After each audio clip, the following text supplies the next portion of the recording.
Our program is entitled, Is Evolution in Trouble? And Michael Shermer asked me to provide an introduction to this topic. And after that, you're going to hear some distinguished speakers in the history of evolution, anthropology, people who go and dig up fossils, philosophers, and all of the world's experts are going to talk on their particular corner of this subject, and I've got to give you a general introduction to what's all this about. I scratched my head and said, gee, what am I going to do? I'm going to have people asking me all sorts of questions that I just don't know how to handle.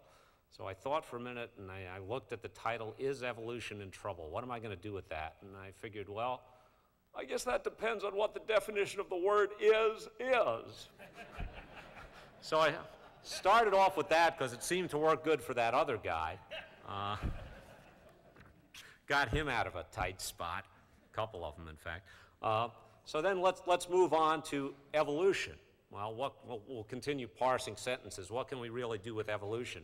So I dug through some of the important works on this, and there's the famous quotation from Theodosius Dobzhansky, geneticist, "Nothing in biology makes sense without evolution." Well, that sounds pretty good. But then Ernst Mayr, the great evolutionist, corrected that to say, "Nothing in biology makes sense without Darwinian evolution." So maybe now we're getting to what may be a crux of our discussions today. Evolution can mean just any sort of change over time. You can have spiritual evolution, theistic evolution, Marxist evolution, creationist evolution, I suppose. But Darwinian evolution is a very different thing. Now you're talking about a specific mechanism. So that may be something we have things to say about. Now, science is a funny process. We start out looking for one thing, and oftentimes end up coming upon something totally different. So we may see that our speakers have some surprises for us. But one of the problems with skeptics discussing evolution is it can often get to be, oh, let's just beat up on the people we don't like. I mean, if that's all we're involved in is saying, isn't it nice that we're so wise and that all of these other fools out there wander around and believe these silly things, well, it kind of takes on the air of being something like this. Yeah, it says the country's foremost know-it-alls confirm today that they are right and you are wrong.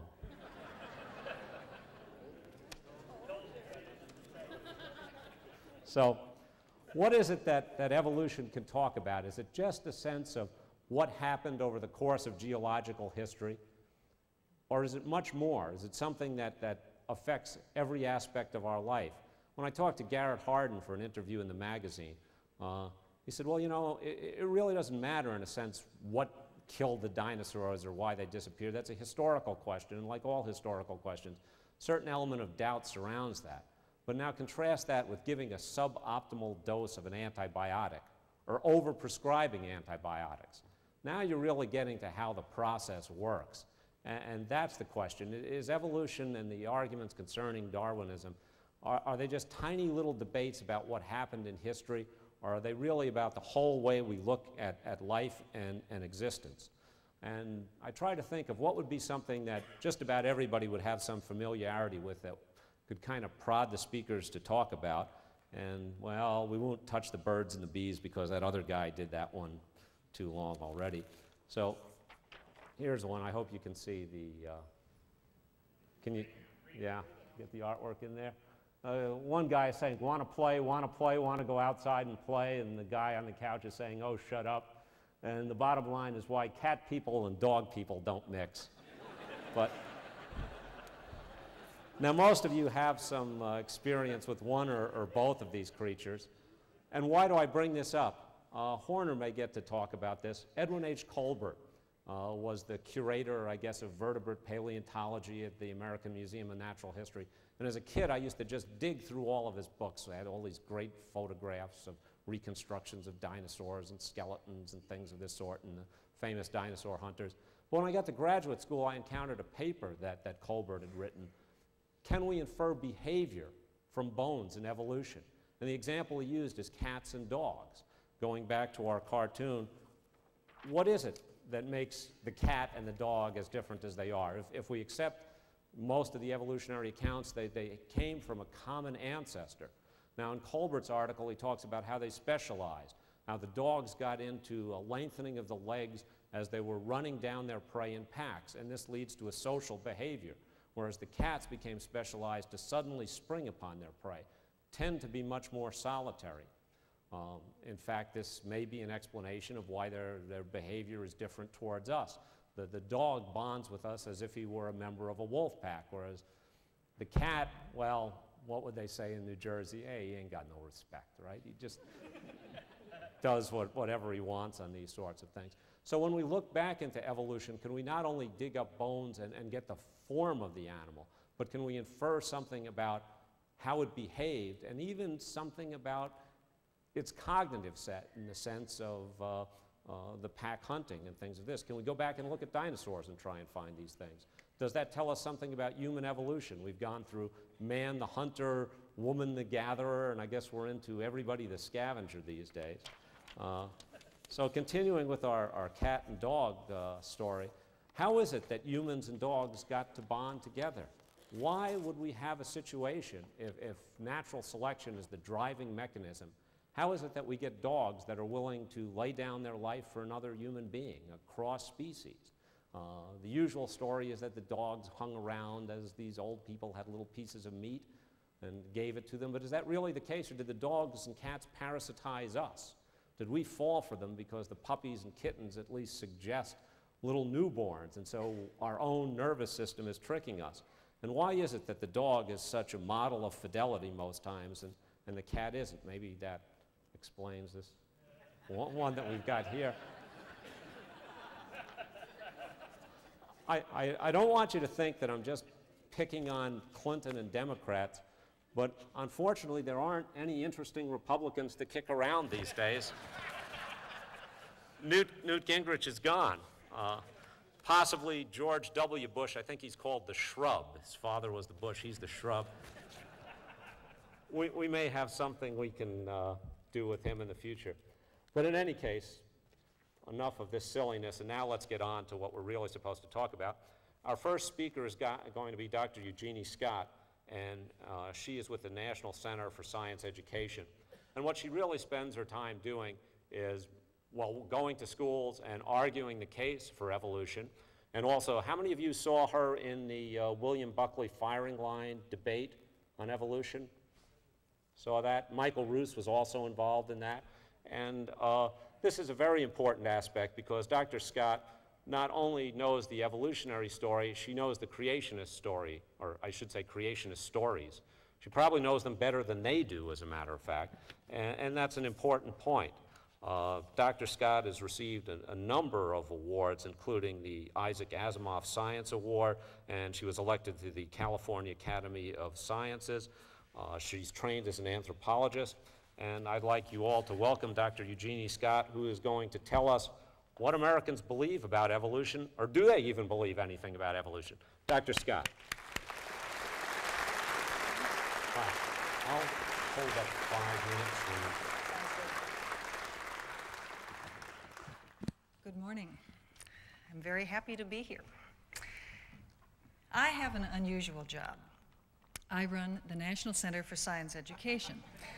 And most of what I do is to provide information and advice to people who want to know what to do about that idiot they just elected to the school board, or what to do about their kid's teacher who wants to teach two models, or creation science, or evidence against evolution, or some other euphemism for a religiously based pseudoscience. I'm happy to report that during the 12 years or so that I've been the director of the National Center for Science Education, that we have become known as the place to come for information on this subject. I'm sorry to report that the need for our services hasn't gone away. And in fact, as we have become better known as a source of information, our workload has increased. Because of where I work and what I do, Michael thought that my perspective on what Americans believe about evolution would be of interest to you. I'm a former college professor, so I do know the importance of research in discussing a topic, and I also know better than to come before a group of my fellow skeptics and not have the data to back up my statements. But I should warn you that what I say this morning is going to be based only partly on research. It's also based partly on my own experiences, and I'll try to be careful to let you know where my information is coming from. We all know that the case study is the lowest form of data. But it's also the case that there's a lot of raw data that comes into my office that comes into few other places. And I hope you'll find this information valuable in understanding what is, at the end, a very complicated issue about evolution, creationism in the American public. First, what do the polls tell us about American attitudes toward evolution? Well, the polls are pretty dismal. Now, there have been many polls of attitudes toward evolution, and not all of them are worthwhile. Very much depends on how you ask the question. If you go to someone and say, "Are you a creationist?" you end up with very ambiguous data. It depends on your sample as to what your results mean. To some, a creationist means someone who thinks God created. And someone who thinks God created through the process of evolution might well call himself a creationist. And someone who thinks creationist means only someone who thinks God created as in a literal interpretation of Genesis would answer no, even if he believed that God created through evolution. So the question, how the question is framed is very important. The Gallup organization phrases the question, I think, quite well. He asked people what they believe in rather than asking them for a descriptor. Gallup began polling Americans about evolution in 1982, at about the time of the first equal time law trial, McLean versus Arkansas, in which Michael Roos participated. Gallup has asked adult Americans the following three questions. One, if God created man pretty much in his present form at one time within the last 10,000 years. This is the young earth creationist question. A second question Gallup asks, man has developed over millions of years from less advanced forms of life, but God guided this process, including man's creation. This is the theistic evolution question. And finally, man has developed over millions of years from less advanced forms of life. God had no part in this process. We can call this the atheist evolutionist position.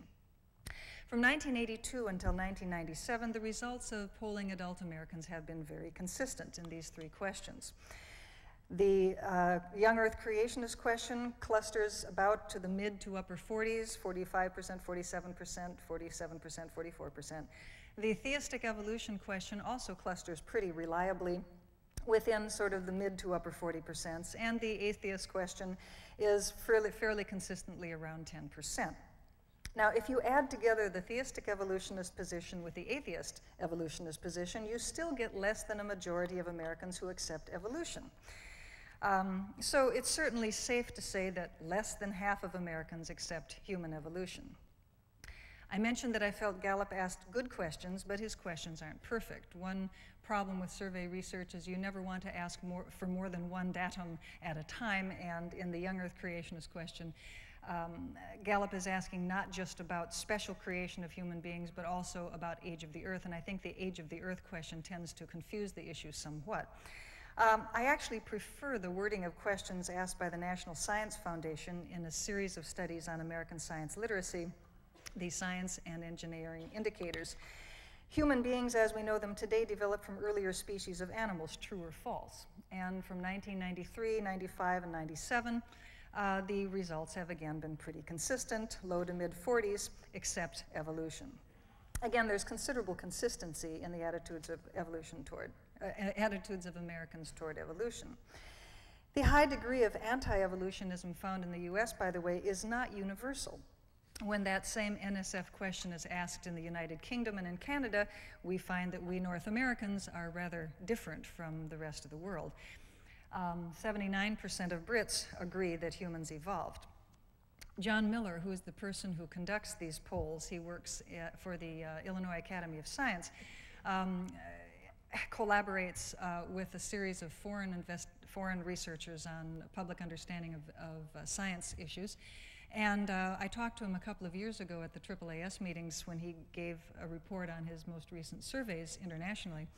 And he didn't report on this human evolution question. And I asked him, I said, well, hey, John, what about humans evolved from a common ancestor? And he laughed. He said, oh, we don't even bother asking that question internationally anymore because the answers are all about what you see here with the Brits. It's always consistently a very high percentage of people outside of North America accept evolution, so it's not an interesting question to them anymore.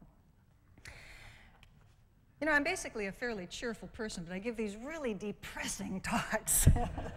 So hang in there. It gets worse. Another good example of a poll that used good wording of questions is an American Museum of Natural History poll conducted in 1994. The Lou Harris organization conducted this poll for them, and it was a fairly typical survey research kind of deal. Telephone interviews, cross-sectional sample, and it was weighted for the normal sociological variables, age, race, gender, etc. And what they were interested in finding out is interest in science and also what people knew about science. So it was kind of a combination of things that they were looking for. They found that Americans are actually quite interested in science, and this is good.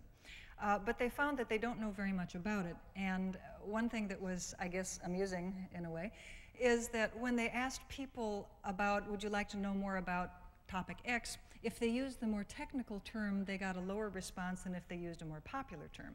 So since my field is anthropology, let me use as an example, would you like to learn more about anthropology?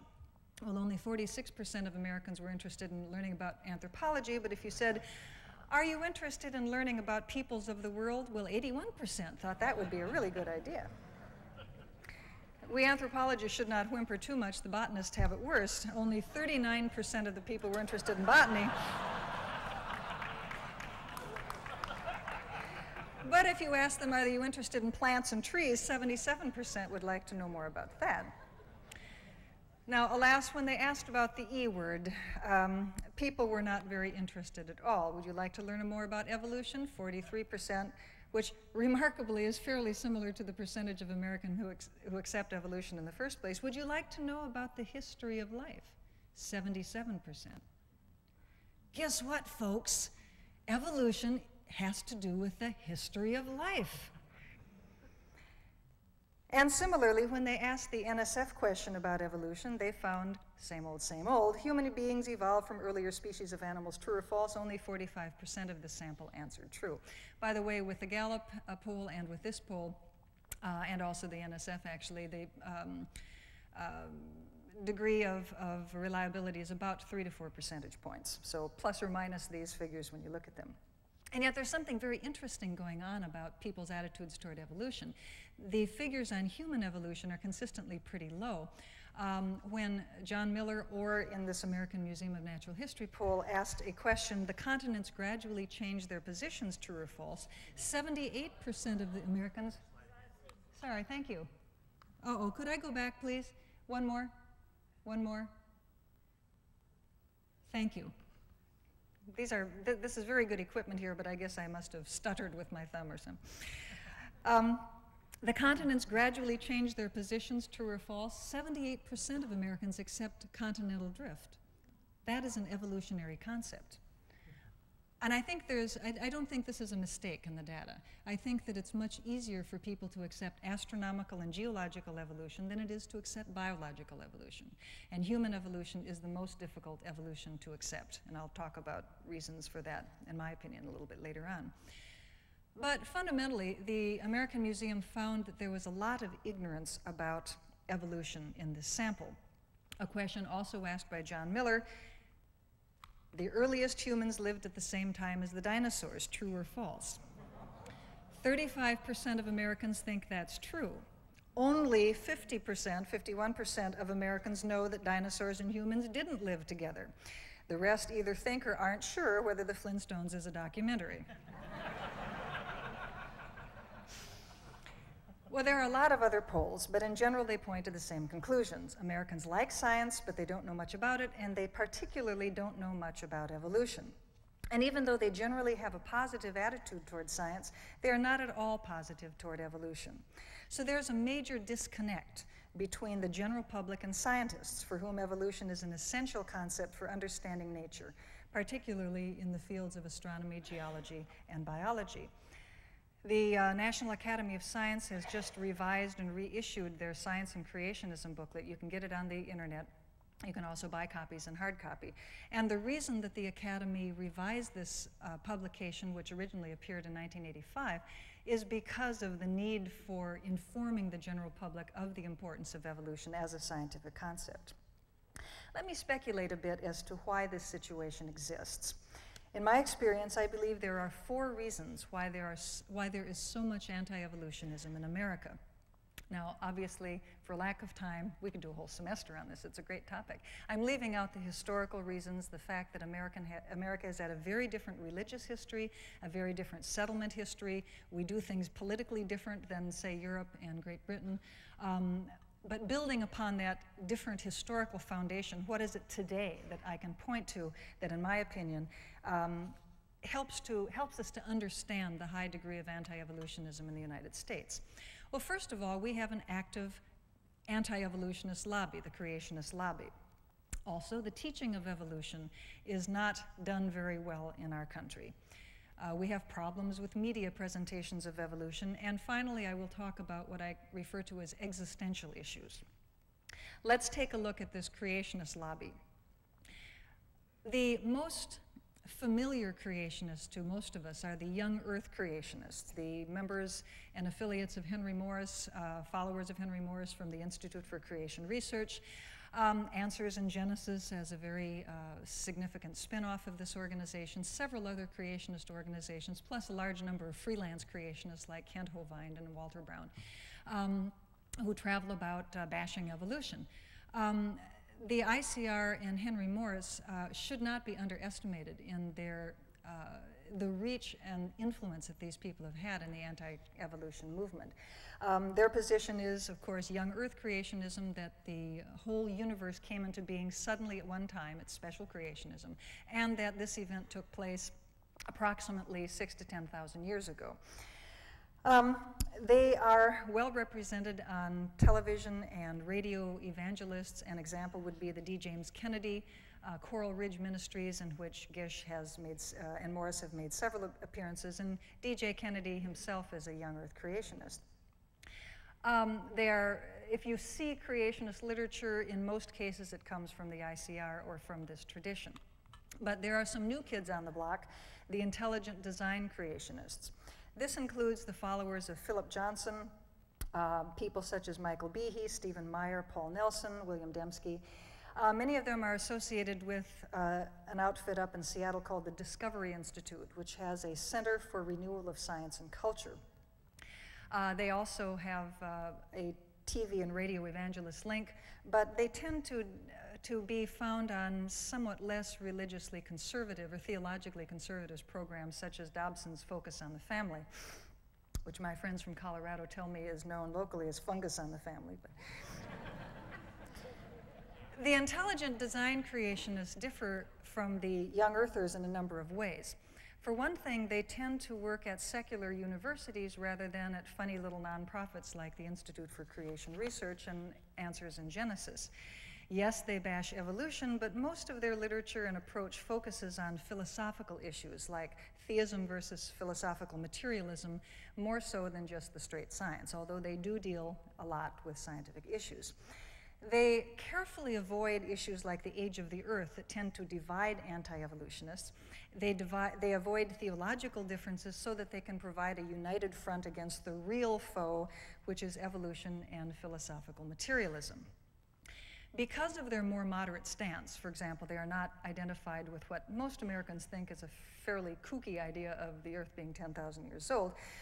Their more moderate stance means that they have far more credibility than Gish, Morris, the ICR crowd could ever dream of. Note that Dembski's recent book, The Design Inference, was published by Cambridge University Press. Morris would think he had died and gone to heaven if he ever got a book published by Cambridge. Behe's book, Darwin's Black Box, was published by Free Press, and Paul Nelson's forthcoming book is coming out of the University of Chicago Press. This is not your grandfather's creationism. They are similar to young earthers in one important way, though. Very few of them actually are practicing scientists.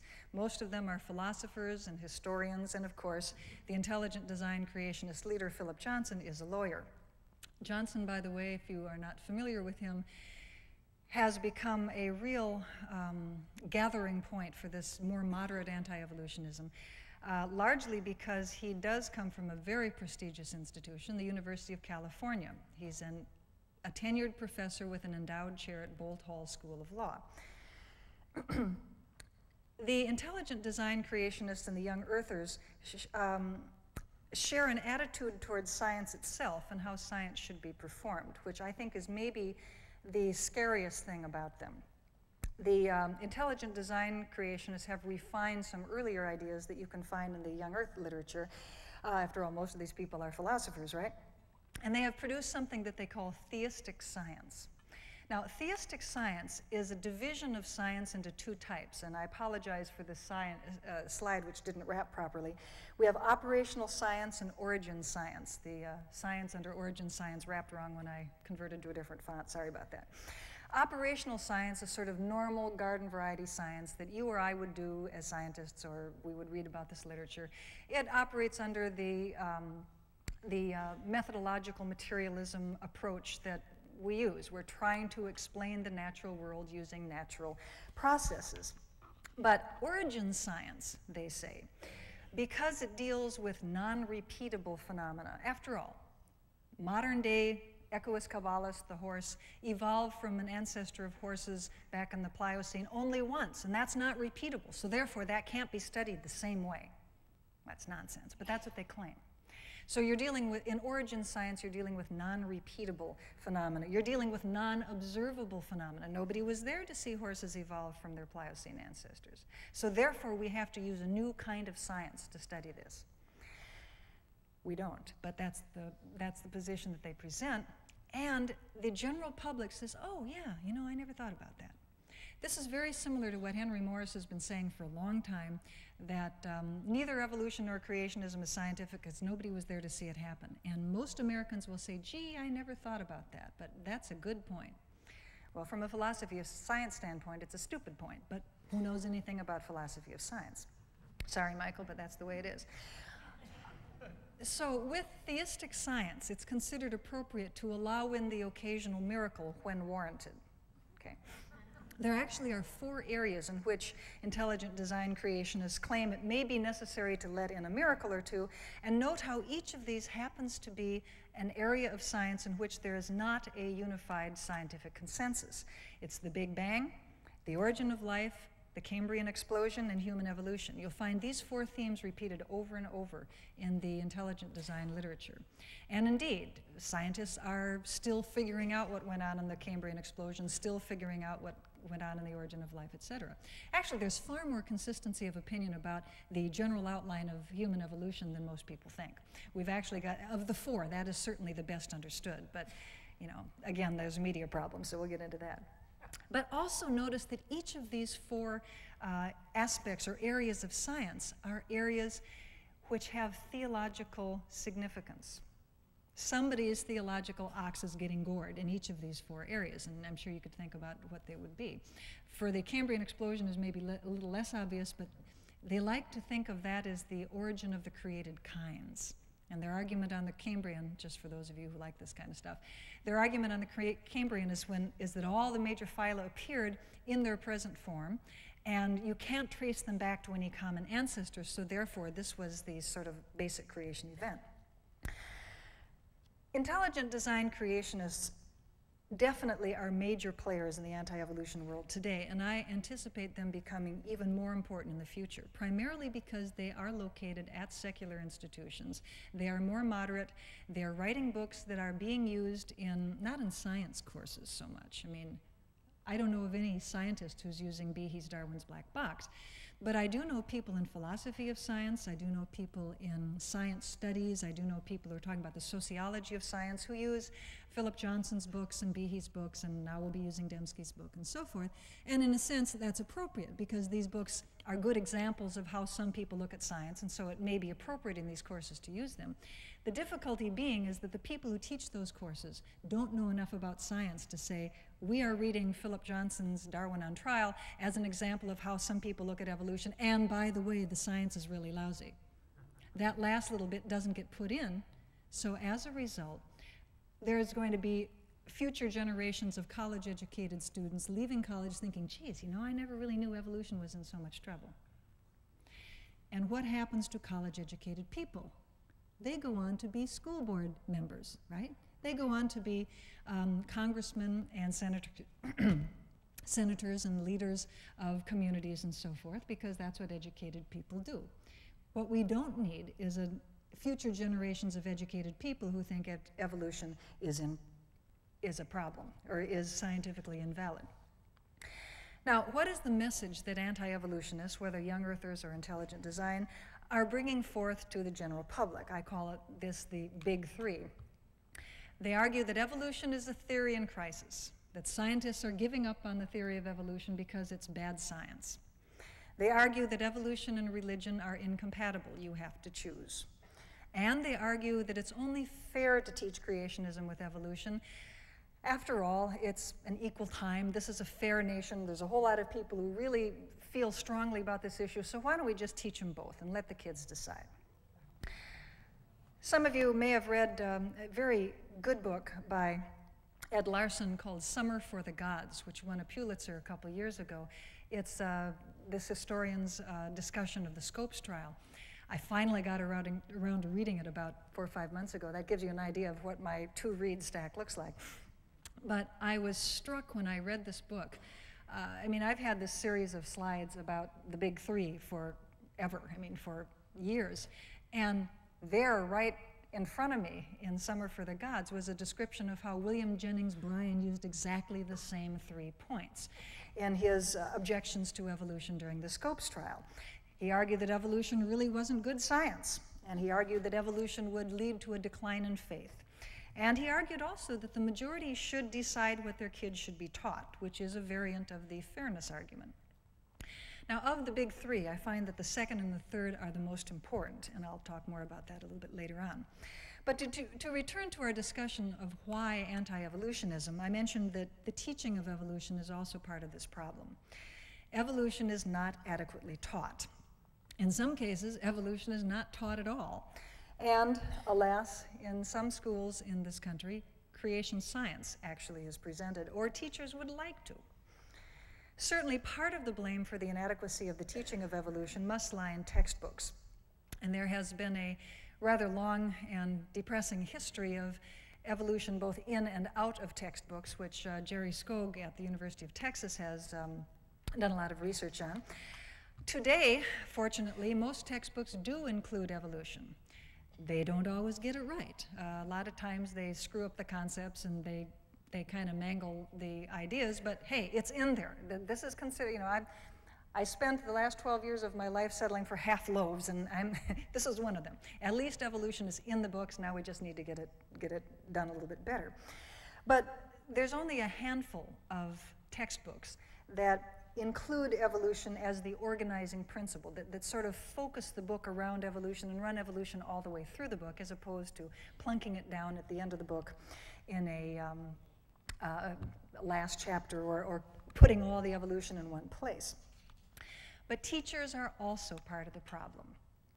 Many teachers do not understand the facts and concepts of evolution, and many teachers feel intimidated and self-censor themselves. That's redundant, sorry. Many teachers themselves just decide not to teach evolution.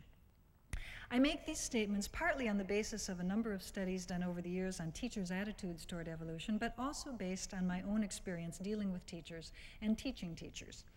Studies have been done on different samples at different times using different questions, and they're not terribly comparable, which limits our efforts to quantify the information about how much do teachers actually know about evolution. But what is interesting is that the numbers all tend to cluster again, even with the problems and methodology of comparing these small surveys of different states. There is a there. There's something that's being pointed to, I think. Now, I don't have time to present a lot of these data, but let me summarize by saying that a significant percentage of teachers do not have a very good grasp of basic evolutionary concepts such as natural selection, and even of the definition of evolution itself. I define evolution as cumulative change through time. I've started doing that because if you define evolution as change through time, after all, stars change and the surface of the planet changes, and living organisms change through time, teachers get that confused because, after all, the metamorphosis of an insect from an egg to a larva to a pupa to an adult is change through time, but that's not evolution, okay? A cycle If you talk about the water cycle, teachers, elementary school teachers always talk about the water cycle. That's a change through time. The rotation of the Earth around the sun is change through time, but these are not evolution. So you have to define evolution as a cumulative change through time, and that allows you to apply the concept across all of science, which I think is important, because if you attack human evolution, you are attacking astronomy as well. You're attacking the whole idea that the universe has changed through time, which is what evolution says. It's useful to understand the distinction between creationism and evolution, just as a little footnote here. Special creation is the idea that the whole universe was created all at one time, the stars, the galaxies, the planet Earth, the animals and plants on Earth, people, everything was created all at one time. 6 days is all at one time. Whether this was long ago or whether this was over, creation on the installment plan, which is what you get with progressive creationism. But the idea that things were created in their present form and really haven't changed much, that is special creationism. The idea that the universe has, on the contrary, changed through time and that the present is different from the past is what an evolutionist feels the data support. Notice I didn't say an evolutionist believes in evolution. I don't believe in evolution, and neither do you. Don't use that word. The difference between creationism and evolution is not whether God created. God, if there's an omnipotent power in the universe, he can create any way he wants. What's the use of omnipotence if you can't do what you want with it? Which means that the difference is not who done it. The difference is what happened. And an evolutionist accepts the data to indicate that change through time happened. A special creationist does not accept those data and argues instead that everything appeared in its present form all at one time. This is the most useful way to distinguish between creation and evolution. Leave ultimate cause out of it. Science doesn't have a dog in that fight anyway. Teacher training is a real backwater in this country. The National Council on Teaching an American's Future report that teacher colleges, which is where the majority of teachers are actually trained, generally provide low-quality programs. Barely 40% of them met the minimal standards of accreditation set by the National Council for Accreditation of Teacher Education. More than 25% of practicing high school science teachers don't have enough college courses to major or minor in the subjects that they're teaching. We shouldn't be really surprised if teachers don't understand evolution. But I want to deal with a more important and maybe a more upsetting issue, which is that some teachers do actually teach evolution, teach creationism. I'd like to share with you some data on teacher attitudes toward creation and evolution. And I mentioned before that there have been a number of states, number of surveys done of teachers in various states, and they're not terribly comparable because the samples are different and the methodology is different, the question, and they're done at different times. But for what it's worth, here is a sampling of a number of these surveys from Illinois, Ohio, South Dakota, Louisiana, Georgia, and Pennsylvania on the percentage of teachers advocating equal time for creationism. And you can see that you have mid to high 30% pretty consistently throughout, 35, 39, 29, 39%. I want to call your attention to the last line, which is a national study done by Ray Eve and his student Susan Dunn, which is the only national study I know that's been done on teacher attitudes toward evolution. Most of the others, as I say, have been separate state studies. This was a statistically inadequate study, which even Dunn will admit instantly. It's a random sample of only 387 out of the close to 49,000 National Registrar of Teachers. They got about 50% return rate, so they're generalizing from about 190 returns, which isn't really great, and they will admit that this is insufficient numbers for statistical validity. But as they said in their article that appeared in the American Biology Teacher, they felt that these data were roughly representative. The bad news is that they, if you recall the previous slide, their data a national sample of teachers does accord quite well with these various state samples, and so they're probably on the right track, even though nobody would say that these numbers are absolutely correct. What they found in interviewing these teachers was a fair amount of pseudoscience beliefs among teachers in general and surprising levels of support for creationism and anti-evolutionism. They asked, there are sufficient problems about the theory of evolution to cast doubt on its validity. 39% of practicing high school biology teachers think evolution is a theory in crisis. Less than half of these teachers believe the flood story is symbolic. The story of the great flood and Noah's Ark as told in the Bible is symbolic rather than an actual event. Only 43%, only 43% feel that this is false. So 1 in 4 teachers think that Noah's flood was an actual historical event, and so therefore the plants and animals that we see are the survivors of the creatures on the ark, to say nothing of human beings. Adam and Eve were the first human beings and were created by God. 45% of practicing biology teachers say that.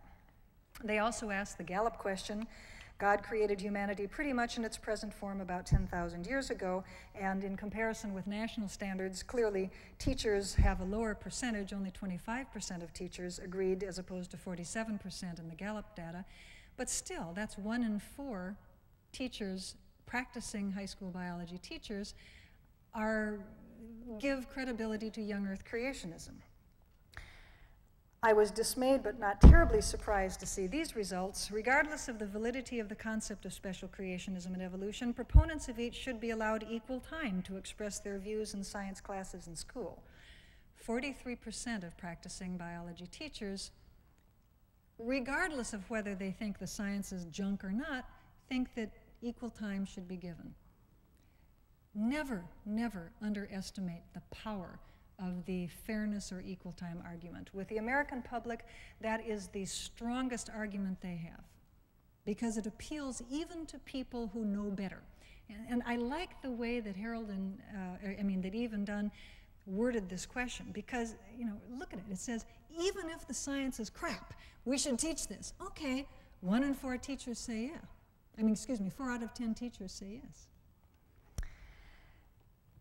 I'd said a while ago that in attempting to explain why anti-evolutionism, that part of the responsibility must be shared by the media. In my opinion, the media is a mixed bag, with some good and some bad treatments. First, television. You get good treatments of evolution on PBS, and many of the nature programs on Discovery Channel and elsewhere do a fine job of presenting evolution accurately. But you get very poor treatment of evolution on network programs, alas. Many of you are familiar with Mysterious Origins of Man, which was a NBC broadcast, twice, mind you, in which basically Krishna creationism was presented. It was a point of view expressed by the followers of the Bhaktivedanta Institute, where they were arguing, instead of young earth creationism, that everything was created all at one time 10,000 years ago, they were arguing, on the contrary, that human beings actually go back 530 million years, and that scientists are hiding this evidence from the public. That was maybe the most insulting part of this. Not only was there lousy science being given to the public, but they were implying that we scientists were trying to pull the wool over the public's eyes because we were covering our own posteriors to keep our jobs and get our grants and so forth. But there are other ways that the media influences our attitude toward evolution, from comics to advertisements. The BC cartoon tends to be regularly anti-evolutionary. If you can read the captions, it says, "I wonder where everything came from. Are you familiar with the Big Bang Theory? Certainly. That's where the evolutionists slammed the door on common logic." You get little zingers like that popping in from time to time. Thank goodness for Frank and Ernest. Bob Thaves does a great job on evolution. He's an NCSE member too, bless his heart. We also find interesting things in the tabloids, which are always helpful. But even beyond the tabloids, this article in Newsweek, of course, had to do with mitochondrial Eve. And unfortunately, that didn't help a whole lot either. I do have to share perhaps my favorite tabloid evolution story with you, which started off with with a clip from an AP article, a perfectly interesting and reasonable study. Rabbits and hares might be more closely related to humans than they are to other twitchy-nosed animals such as mice and rats, scientists said. In a report likely to throw the world of biological classification into an uproar, Dan Grauer and colleagues at Tel Aviv said they had compared the proteins found in the tissues of rabbits to those of other animals and found they had more in common with primates than with it. Yeah, this was real research. This was kind of an interesting thing. It's, more of this molecular evolution stuff. We fossil types, are very interested in these kinds of things that come up, and some of it's very interesting, that's fine. But anyway, seriously, it was a pretty interesting study showing that certain proteins that you find in in lagomorphs are actually more close to those of primates. When you consider the evolution of mammals, which is Don Prothero's area of research, vertebrate evolution, there's this sort of explosion of mammals in general back in the Eocene and Oligocene, and you know, the root of who exactly is more closely related to what is not completely nailed down in the fossil record. So this is pretty neat. Okay, this is a real scientific study, okay? This is how the tabloids presented it.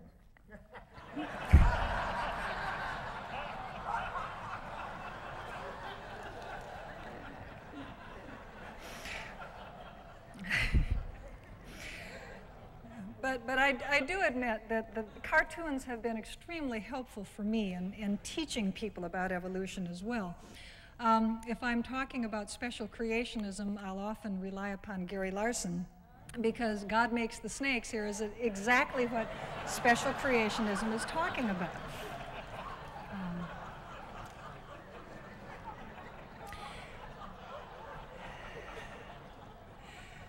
It wouldn't be a talk without at least one Gary Larson card. And if I'm talking about theistic evolution, there's a number of really wonderful and quite subtle cartoons that, of course, this is the media as well. This is about my favorite. The caption says, instead of starting from scratch, why don't we just use modified chimp DNA?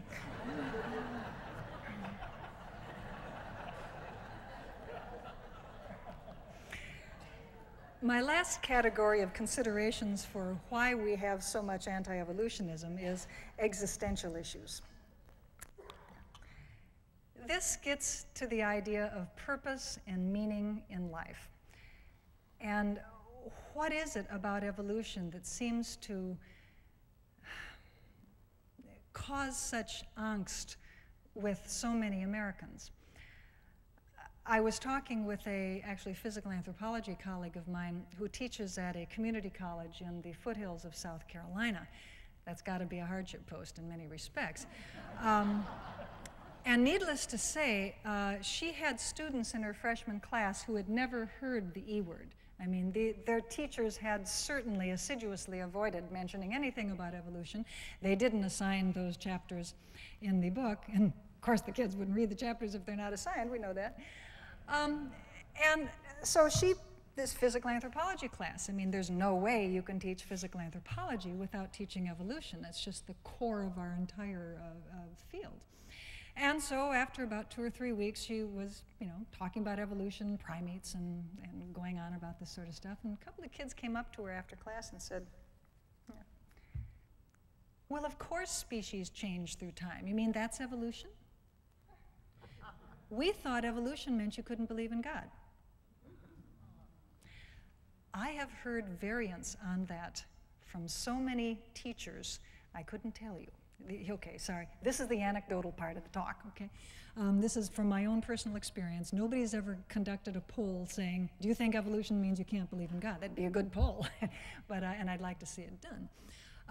But it's my feeling from both talking with teachers. I taught college myself for many years in Kentucky, in which a lot of religiously conservative students certainly attended my classes, which were all about evolution. I do a lot of radio talk shows. People call in all the time, and you can tell by their questions that they have this idea that evolution means you can't believe in God. Evolution is some barrier between them and their faith. To understand why these existential issues are an important part of the problem, let me first remind you about an important characteristic of the American public, and that is that we have extremely high levels of religious belief in our country compared to other developed countries. Oh, sorry, could you back up, please? I didn't have a slide.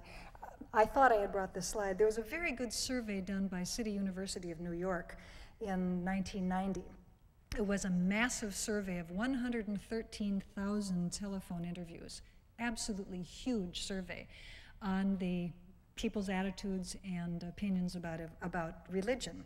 The source of error when you have a sample this size is plus or minus 1%. I mean, this is considered one of the more reliable, perhaps the most reliable recent poll on American religious views.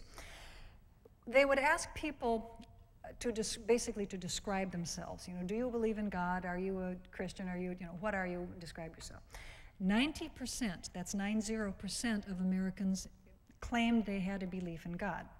It doesn't mean they all went to church every week or all went to synagogue, but 90% of them claimed a belief in God. 86% specifically described themselves as Christian. This is a very religious nation in which we live. Of the developed countries, the United States has the highest percentage of religious adherents and also the highest frequency of church attendance. Now recall that close to half of Americans reject evolution. We tend to think of anti-evolutionists as religious conservatives. Terms like fundamentalists or biblical literalists or born again, those terms are very hard to use because they have many different definitions both within the religious community as well as outside. I tend to use the term conservative Christian because it's more generic. The term fundamentalist tends to have something of a negative connotation, even among religious people. Evangelical is a less loaded term, but there are nuances of distinction among these. But in general, a conservative Christian is someone who feels that they have a personal relationship with God, that God is personally involved and interested in what happens in their individual lives, and God is somebody to whom you can turn for guidance. And most of these, of course, are Christians and have also feel that there's a personal relationship with Christ. The percentage of conservative Christians, however you define this, is considerably lower than the percentage of Americans who reject evolution. So there's something going on here beyond just biblical literalism in producing the anti-evolutionist sentiments that we find so commonly in our population. The percentage estimates of conservative Christians range from about 25% to the mid-30s. I've seen as much as 37 or 38%. I think that's a little high. That was a poll done by the Barna organization, which tends to be a promoter of conservative Christian views. But, you know, if you were to say 30% as sort of a mid-range for the percentage of conservative Christians in this country, I don't think you'd be too far from wrong. This is much less than the close to 50% of Americans that reject evolution. So they're clearly evolution is upsetting more people than just religious conservatives. It's also upsetting a lot of mainline religious people. Now, why? I suggest that this is because there's a determined lobby out there telling people that they have to choose. Remember, I mentioned before the big three, the three major arguments that anti-evolutionists present, one of which is that evolution and religion are incompatible. You've got to choose. You're either a good Christian or you're an evolutionist, and often it's godless evolutionist. The argument is made that evolution is a source of evil. This is the program from the Bible Science Association conference in Minneapolis, St. Paul a few years ago. And if a picture is worth 1,000 words, this tells you a lot about their attitude toward evolution. Notice the branches of the trees. The branches of the tree consists of the evils. There's abortion, there's sexual perversion, racism, radical feminist movement. I mean, they're yes, boo. Euthanasia, drug culture, anti-God philosophies, communism. Look at all of those bad things up there on the withered branches of the tree, and we see that the source of this is what? Look at the trunk of the tree. It's evolution. Evolution is the source of all of these social ills. And the reason for that is that if evolution is true, this means there is no God, they say. And if there is no God, then obviously there's no salvation, and clearly all of the isms, humanism, racism, communism, we are headed for social ruin, because unless we have God standing over our shoulder to direct us to the straight and true, we will just behave like beasts. Melanorma Gabler of Texas, the textbook censors are very fond of saying if you teach a child he's an animal, he'll behave like an animal. So of course the schools are a mess. Now, think about this. This is a very, very strong motivation for people to fight against and argue against evolution. If you think that you are not only preventing the downfall of society by keeping evolution out of your school, but you are also allowing for the salvation of little Johnny and Jane by preventing them from learning this damnable doctrine, then clearly you have a lot of motivation to try to keep evolution out of textbooks, to try to keep it out of your classroom, to argue with your teacher that maybe she should really be presenting creation science to balance out the evil effects of evolution. I tell you, there's a reason why the Institute for Creation Research has over 200,000 people on its mailing list, and the National Center for Science Education has only 3,800. Evolution does not promise you anything about salvation whatsoever. You know, I mean, as much as I like Gould, I don't think he's going to save anybody. So we have a whole lot more of an uphill paddle.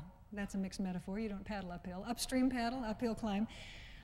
To try to get people to support evolution than they can get to get people to oppose it, which is one reason why my budget is 10% that of the Institute for Creation Research.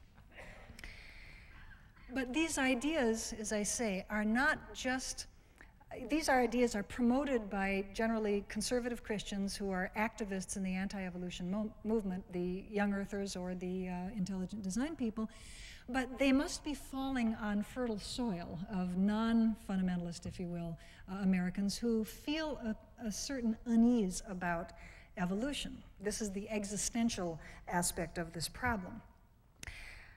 I think that particularly Philip Johnson is extremely good at zeroing in on this sense of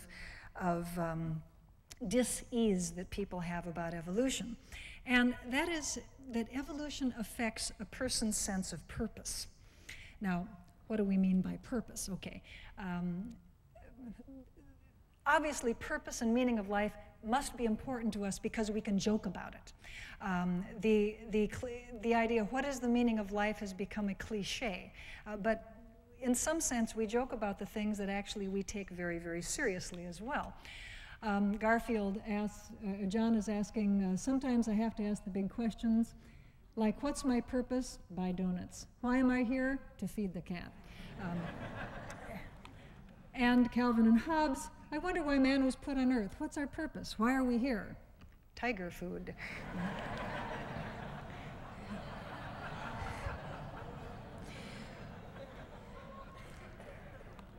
I don't think biology really helps us with this issue. Eat, survive, reproduce, eat, survive, reproduce. What's it all about? And of course, most of us don't really want to think too much about purpose. As Gary Larson has here, God creates the animals. Not bad at all. Well, I guess I better make some things to eat, you guys.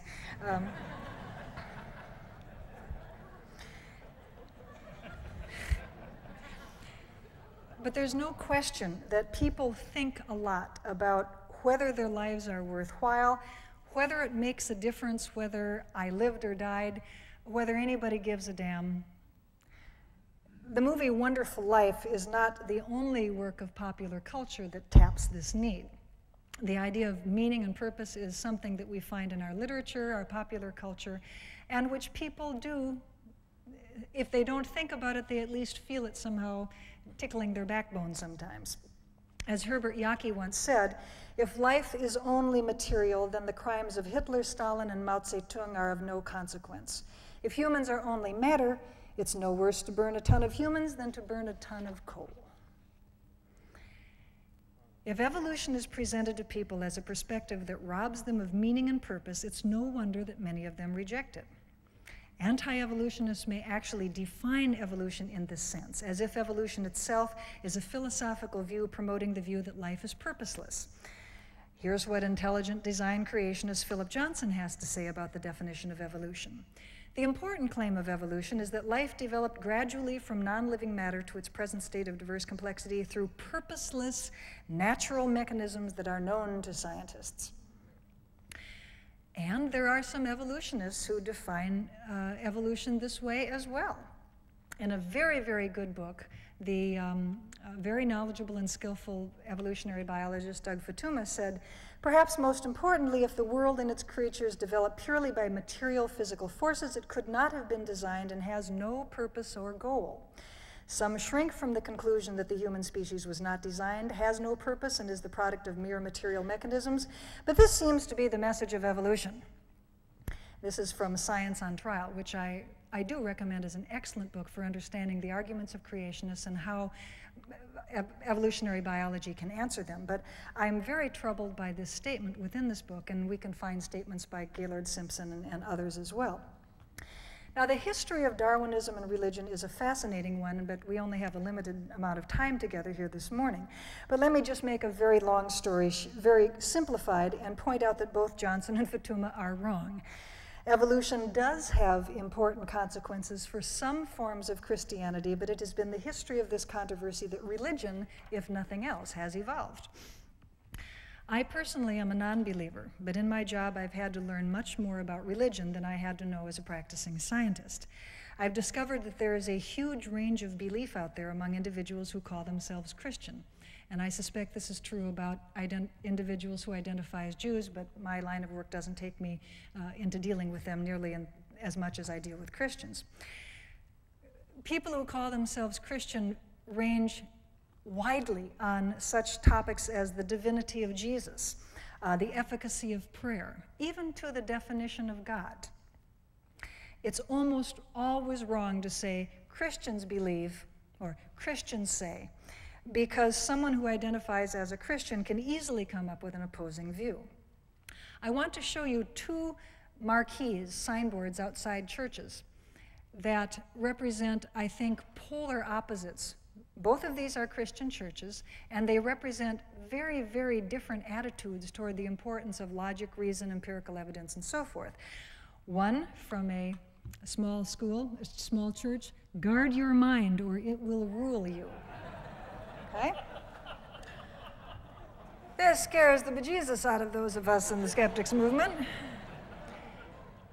I'm afraid too many people who support evolution generalize this perspective to all of Christianity, and that is wrong.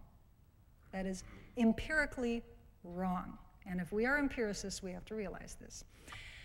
I don't actually have a photograph of my next example, but I went to a retreat once with a group of United Church of Christ ministers. They didn't want to hear about creationism. It was really a lot of fun for me because I got to talk about evolution, which I rarely get a chance to do. I usually talk about this stuff instead. But they thought creationism was a lot of nonsense, and they really wanted to learn more about adaptive radiation and evolution and drift and all that. So I really had an awfully good time with these men and women for a couple of days up in Seattle, and really enjoyed myself a lot. But one of them told me about this great signboard he had seen down the block from his church at the Episcopal Church. And it was at about the time of Easter, when, of course, many churches swell in numbers because people go to church at Easter and Christmas if they don't go any other time. But they had, the Episcopalians down the block had this signboard. He came to take away your sins, not your brains.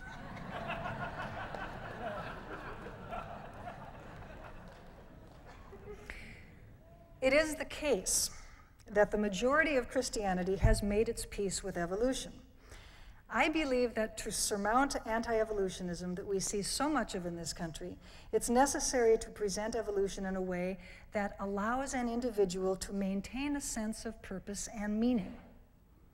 What this means is that we cannot use the Doug Fatuma approach, the Simpson approach of presenting evolution as evolution means you've got no purpose in life, guys. And it's wrong, because clearly there are many, many religious individuals who have maintained their religious views and still accepted evolution, and they have managed to accommodate their science to their religion. And this is what we need to do. I want to end with some reflections on what these anti-evolutionary attitudes mean for education in this country. At the National Center for Science Education, I'm seeing that the softer cell intelligent design creationism, which is far less overtly religious than its young Earth predecessor, is having an influence in a number of areas. We are seeing more situations where evolution is being qualified or disclaimed, particularly where evolution is being recommended as being taught as theory, not fact. In Elizabethtown, Pennsylvania, all the science books are stamped, "The theory of evolution includes ideas about the origins and development of life which have not been conclusively proven. Scientists continue to make new discoveries which change their ideas about the theory of evolution." Well, duh. Would you like to take any scientific theory and substitute that for the word evolution? Sure. The theory of gravitation includes ideas which have not been conclusively proven. Scientists continue to make new discoveries which change their ideas about the theory of gravitation. That would be equally true. But it's evolution that is singled out for these kinds of disclaimers in school districts around the country and in textbook disclaimers particularly. And the reason, of course, is because gravitation does not have theological implications for some religious views, and evolution does. Whereas in the old days, evolution was supposed to be taught with creation science, now we are seeing efforts to require that evolution should be taught with evidence against evolution, as in Prior Lake, Minnesota. List and explain some of the scientific reasoning that tend to cast doubt on the evolutionary theory. This is a directive to teachers in the local school district standards. Or in Pennsylvania, analyze and summarize evidences to provide validation or to invalidate theory of evolution by natural descent. Spelling in the original. It was obvious that the English faculty did not write these. By the way, would you like a little linguistic hint? Notice that the word here is evidences. That is a dead giveaway that you are dealing with creationists. If you read any scientific paper where they talk about the material upon which they base their data, it's the singular, evidence. Evidence says, in the plural, is a term from Christian apologetics, which is sort of imported wholesale into the discussion of scientific issues, even though it's a term that jars if you are a scientist. We don't talk about evidences. What is this? The only people who talk about evidences in the context of science are creationists or people who've read far too much of their literature. We're also seeing a tendency at my office to water down evolution and to present it less dogmatically with many qualifications. As we speak, the Nebraska state science standards are being evaluated. The original standards said, one of the original standards on evolution said, investigate and understand that natural selection provides a scientific explanation of the fossil record and explains the molecular similarities among the diverse species of living organisms. Well, that's cool. That's good. Thanks. Good standard. This was objected to by the state attorney general. The state attorney general wrote, can I say brainless? No, that probably wouldn't be a good idea. Wrote an opinion on the state science standards requesting that they go back to the State Board of Education for revision because, in his opinion, the state science standards, by requiring students to believe in evolution, was producing an establishment clause or free exercise clause legal issue. This is not helpful. The revision that has been suggested for these standards, I have the paragraph I just read up at the top. The original paragraph was investigate. They took out and understand that natural selection explains a scientific explanation, etc. The newest phrase is investigate whether natural selection provides a scientific explanation of the fossil record and molecular similarities among the diverse species of living organisms. I think that's very different from the original one, don't you? Well, my office is chock full of examples like this. It's a really depressing place if you want to know the truth of it. Time is short, and if you want to ask me either in the question period or I'll be around all day, obviously, some other horror stories, I'd be happy to enlighten you. But this is the kind of stuff we deal with in our office. Efforts to water down or disclaim or in some way denigrate the teaching of evolution. And I want to point out to you that the major effect of all of these activities is to intimidate teachers. Again, this is based on my experience. I don't have any statistical data to support this. You can agree with me or not agree with me. But I find that teachers find this kind of thing very intimidating. In the state of Tennessee, in 1996, there was legislation proposed that would require that a teacher teach evolution as theory, not fact, or be fired. Now, how enthusiastic is a teacher going to be to teach evolution under those circumstances when little Jimmy in the back seat, in the back row, who's never liked her in the first place, could go to the principal and say, Mrs. Brown taught evolution as fact? So anytime you bring up evolution in a context like this, it has the net effect of intimidating teachers, and teachers just quietly stop teaching it. The self-censorship of teachers is, in my opinion, a much larger problem than the actual teaching of creationism. But think about it. Either way, the creationists win. Remember the tree of evil? Their goal is to get evolution out of the public schools. And if they get evolution out of the public schools by teachers stopping to teach, that's fine with them. Works just as well. Now, I've taken you through a lot of territory here, so let me try to summarize some ideas. Only about half of the American public accepts evolution, and in general, we are not a very scientifically literate population. Only about half of us, for example, know that humans didn't coexist with dinosaurs. I suggested that this high degree of anti-evolutionism comes from 4 general sources: the poor teaching of evolution, a concerted effort of anti-evolutionists, and every evolving group, I might add. They argue, as did William Jennings Bryan before them, that evolution is not good science, that evolution is incompatible with religion, and that it is a matter of fairness to give equal time to creationism. Anti-evolutionism also arises from a confused picture of evolution presented by the medium, all of which finds fertile ground in a population that is highly religious and which, in its ignorance about evolution, has absorbed the creationist message that religion and evolution are incompatible, and to which the fairness or equal time message is culturally very powerful. Remember the South Carolina students? Of course, species change through time. You mean that's evolution? Where do I see us going in the future? Well, despite the efforts of the National Center for Science Education, I do not see the situation changing quickly. Much work needs to be done to improve the content knowledge of teachers and their ability to accurately present evolution to their students. Too many teachers act just like other Americans and give far too much credence to equal time when it is irrelevant to science. Hey, science is not a democratic process. I mean, if we could vote as to how the world worked, wouldn't we all vote for perpetual motion machines? Just think how we could solve the energy problem in a flash. You know? I mean, I'll vote for Lamarckism over natural selection any day, wouldn't you? Everybody wants to see a whole lot better way to run the world. But science is not a democratic process. We're stuck with how the world works, and we've got to figure it out, even if it gores some people's oxen. Now, apropos of this, much work needs to be done by university science professors to help future teachers and members of the public understand both the nature of science and the importance of evolution. And those of you, many of you are college professors, I want to ask you to do 2 things. And that is, any science class you teach, make sure that you discuss the nature of science from the beginning of the course to the end. So many of us will start out by saying, the nature of science is, it's repeatable, it's observed.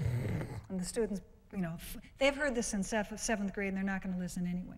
You've got to keep the process of science working throughout your entire semester. When you describe somebody's research, say, and his hypothesis was such, and he was able to refute it by these kinds of data. You need to keep hammering away so that the kids pick up through osmosis as well as through actual instruction how it is that science works, and this constant interplay between coming up with ideas and testing them against the natural world and eliminating the ones that don't work. Because people don't understand that that's what science is, believe it or not.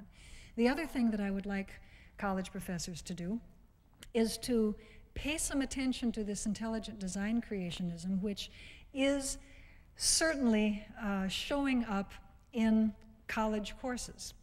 And you need to do a little missionary work, as it were, with some of your colleagues over in the social studies, the social sciences departments, philosophy, history, and so forth, who are teaching philosophy of science courses or science and society kinds of courses, but who don't realize that the science of books like Behe's and Philip Johnson and so forth is really bad science. You have to educate your colleagues in a friendly fashion.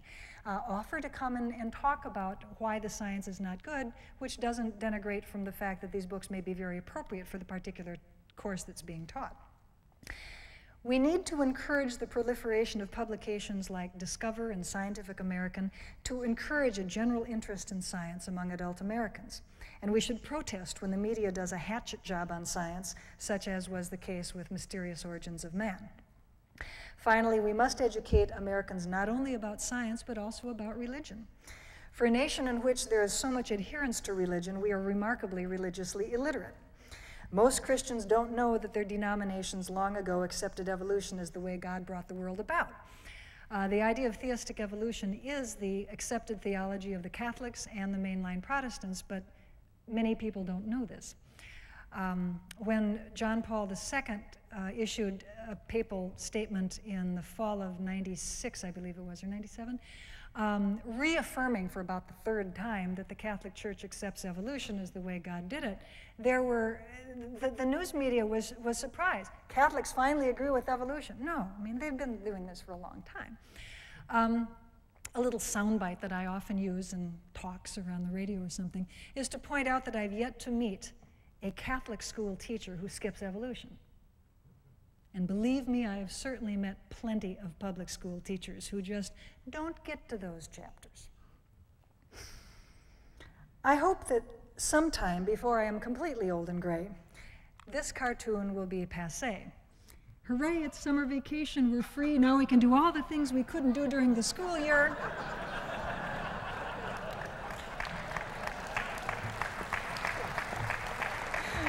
I thank you very much.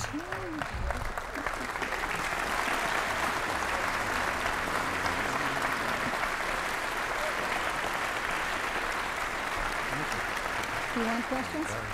Thank you.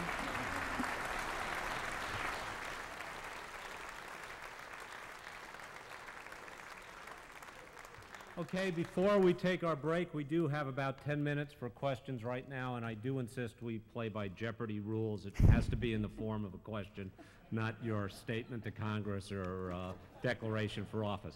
Okay, questions, right over there.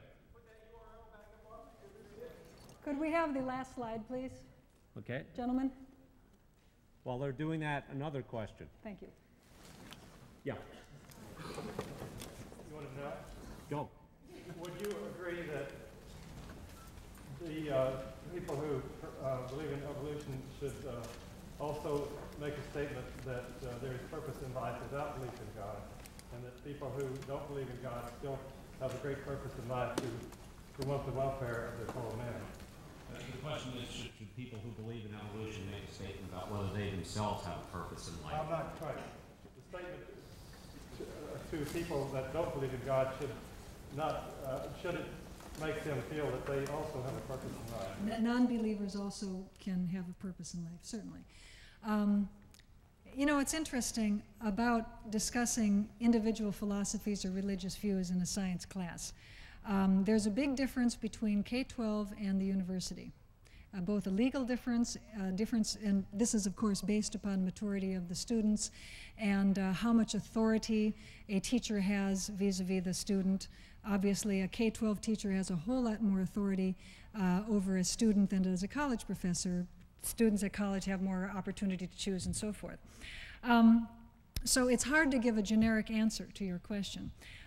Obviously, as a non-believer myself and as somebody who I think does have a very definite sense of purpose and ethics and morals and so forth and so on, I don't feel that it's necessary that one have a religious belief, a belief in the supernatural in order to generate those feelings or to come up with systems like that.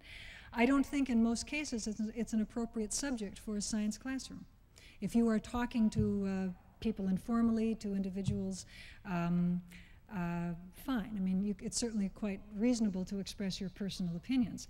What I would encourage you to do, though, is be very clear when you are taking your scientist hat off and putting on your personal philosophy hat. There's nothing wrong with expressing your personal philosophy, but don't do it, can I say ex cathedra, of science. Another question. Yeah, right there. Yes.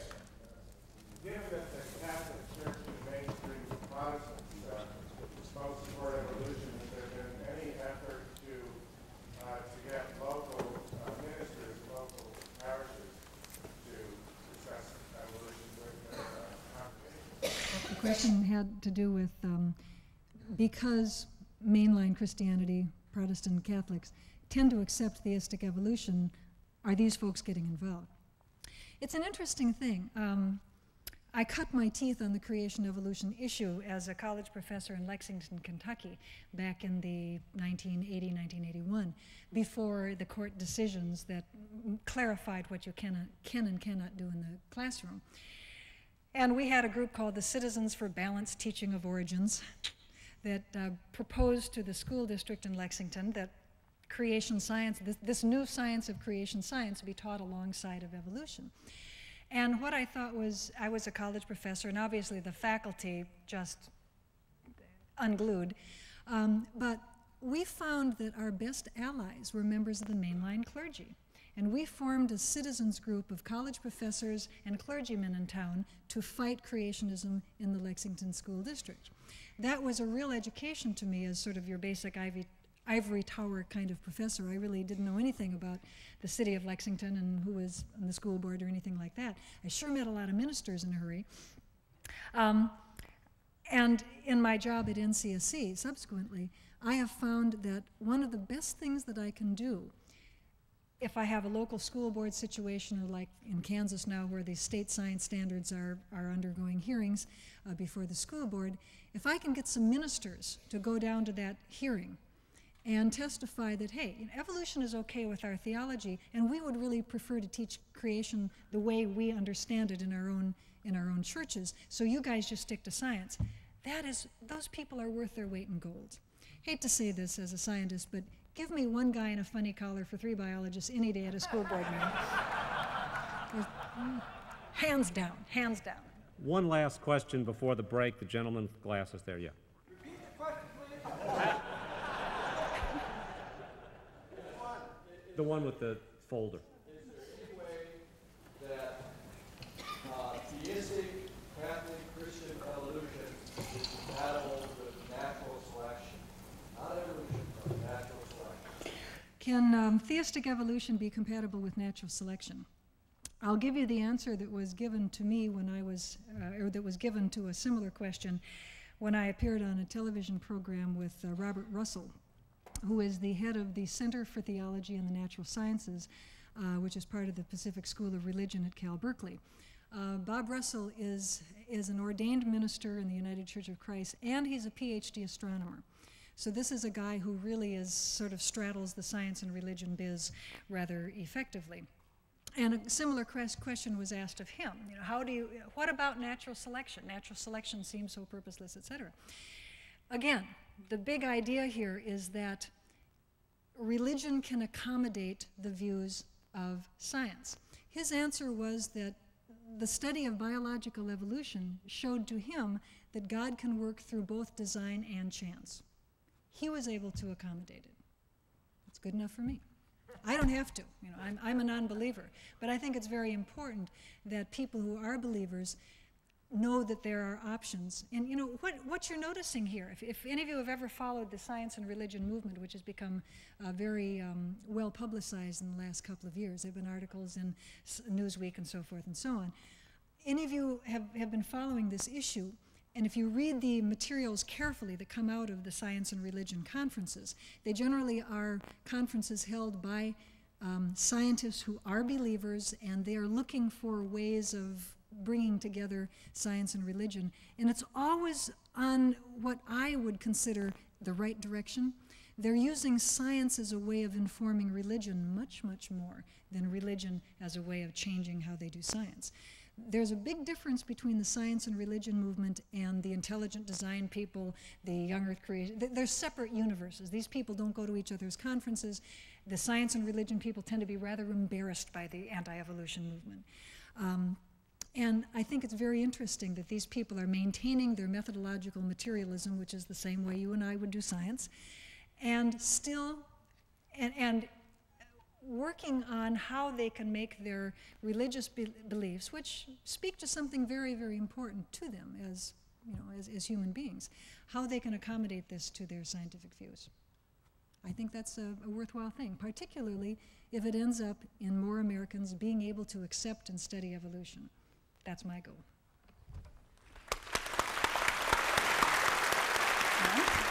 Thanks again.